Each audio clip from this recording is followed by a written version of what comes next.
আমি এবার আহ্বান জানাবো জনাব জাহাঙ্গীর আলম 251 কুমিল্লা 3। আপনার সময় 5 মিনিট।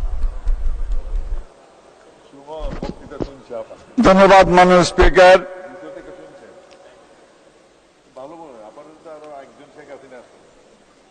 শ্রদ্ধাপূর্ণ চিত্তে 2024-25 অর্থ বছরের প্রস্তাবিত বাজেটের উপর সাধারণ আলোচনা আমাকে সুযোগ দেওয়ার জন্য মাননীয় স্পিকার আপনাকে ধন্যবাদ। মাননীয় স্পিকার, শ্রদ্ধাপূর্ণ চিত্তে স্মরণ করছি সর্বকালের শ্রেষ্ঠ বাঙালি জাতির জনক বঙ্গবন্ধু শেখ মুজিবুর রহমানকে। 15 আগস্ট নিম্নভাবে নিহত মহিষী জননী বঙ্গমাতা বেগম ফজিলাতুন্নেসা মুজিব, তৎকালীন যুব আইডল আবাহনী ক্রীড়া চক্রের জনক ক্যাপ্টেন শেখ কামাল, বীর মুক্তিযোদ্ধা লেফটেন্যান্ট শেখ জামাল, শিশু শেখ রাসেল সহ বঙ্গবন্ধু পরিবারের সকল সদস্যদেরকে আমি শ্রদ্ধাভরে স্মরণ করছি। মুক্তিযুদ্ধে 30 লক্ষ শহীদ, নির্যাতিত 2 লক্ষ মা বোনদের শ্রদ্ধার সাথে স্মরণ করতে গত 6 জুন সুখী সমৃদ্ধি স্মার্ট উন্নত বাংলাদেশ বিনির্মাণের অঙ্গীকার বাস্তবায়নে 2024-25 অর্থ বছরে 7,97,000 কোটি টাকার জনকল্যাণমুখী বাজেট এই মহান সংসদে পেশ করা আমি মাননীয় অর্থমন্ত্রীকে ধন্যবাদ ও আমার নির্বাচনী এলাকার মুরাদনগরের জনমানুষের পক্ষ থেকে কৃতজ্ঞতা জানাচ্ছি। মাননীয় স্পিকার, মাননীয় প্রধানমন্ত্রী জননেত্রী শেখ হাসিনা দূরদর্শী দিক নির্দেশনা, বিচক্ষণ চিন্তাধারা, অভিজ্ঞতার আলোকে চলমান অস্থির ভূরাজনৈতিক পরিস্থিতি, ইউক্রেনের যুদ্ধ, রাশিয়ার যুদ্ধ, করোনা মহামারীতে সৃষ্ট বৈশ্বিক সংকটের মধ্যে জনবান্ধব একটি বাজেট প্রণয়ন করা সম্ভব হয়েছে। জননেত্রী শেখ হাসিনার প্রতি গভীর শ্রদ্ধা ও কৃতজ্ঞতা জানাচ্ছি।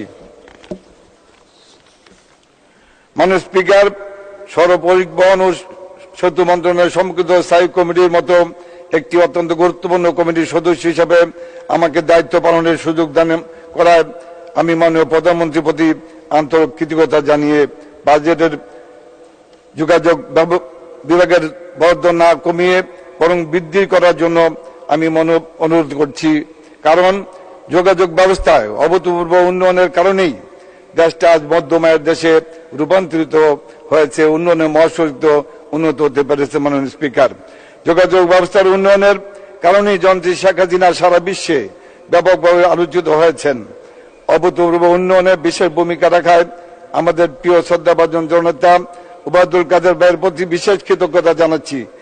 তিনি প্রিয় সংগঠন বাংলাদেশ আওয়ামী লীগের সাধারণ সম্পাদকের বিশাল দায়িত্ব পালনের পাশাপাশি সড়ক পরিবহন ও সেতু মন্ত্রণালয়ের দায়িত্বে অত্যন্ত দক্ষতার সাথে পরিচালনা করেছেন বলেই আজকে পদ্মা সেতু, মেট্রো রেল, এলিভেটেড এক্সপ্রেসের মতো মেগা প্রজেক্টগুলি সফলতার সাথে বাস্তবায়ন হয়েছে। মাননীয় মন্ত্রী, আপনাকে আমার নির্বাচনী এলাকার জনমানুষের পক্ষ থেকে আন্তরিক ধন্যবাদ। সর্বোপরি বিগত বছরগুলিতে পরিকল্পিত বাজেট প্রণয়নের মধ্য দিয়ে জাতির জনকের কন্যা জননেত্রী শেখ হাসিনার নেতৃত্বে যেভাবে দেশে অকল্পনীয় উন্নতি সাধিত হয়েছে, আগামী দিনেও প্রস্তাবিত বাজেট বাস্তবায়নের মধ্য দিয়ে একটি সুখী সমৃদ্ধ স্মার্ট বাংলাদেশ গড়ে উঠবে বলে আমি বিশ্বাস করি। মাননীয় স্পিকার, মুরাদনগর 3টি গ্যাস ফিল্ড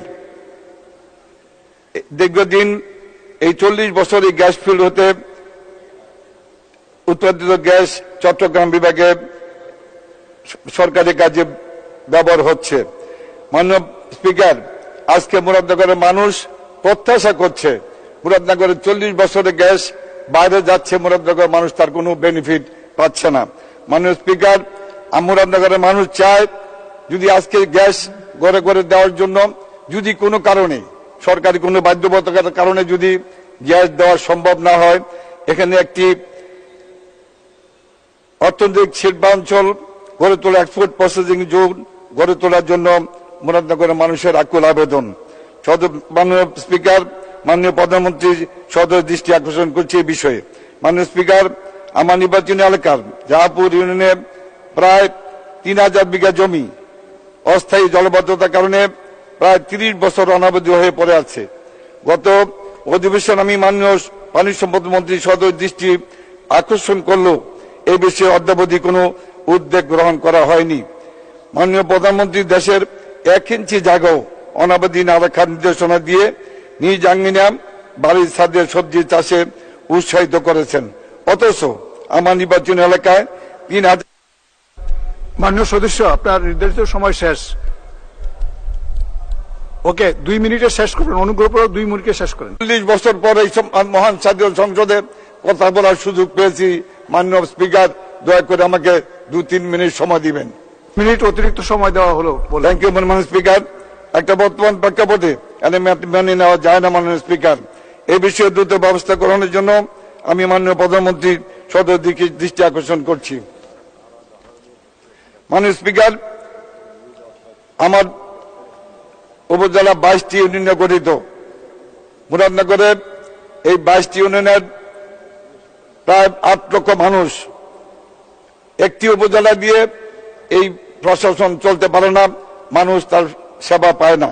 সেই জন্য আমি এই মুরাদনগরে যখন আমি কুমিল্লা জেলা আওয়ামী লীগের 28 বছর জেলার দায়িত্ব পালন করেছি, সেই সময়ে জননেত্রী শেখ হাসিনা আমার অনুরোধের কারণে 2013 সালে ফেব্রুয়ারিতে মাননীয় প্রধানমন্ত্রী মুরাদনগরের একটি প্রোগ্রামে যায়।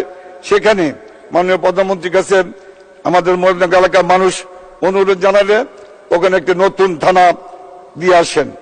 আমি মনে করি মাননীয় প্রধানমন্ত্রী আজকে বিবেচনা নিয়ে মাননীয় স্পিকার আপনার মাধ্যমে আমাকে আগামী দিনে এই বাঙ্গুরা থানাকে পূর্ণাঙ্গ উপজেলায় রূপান্তরিত করার জন্য আমি বিশেষভাবে অনুরোধ করছি।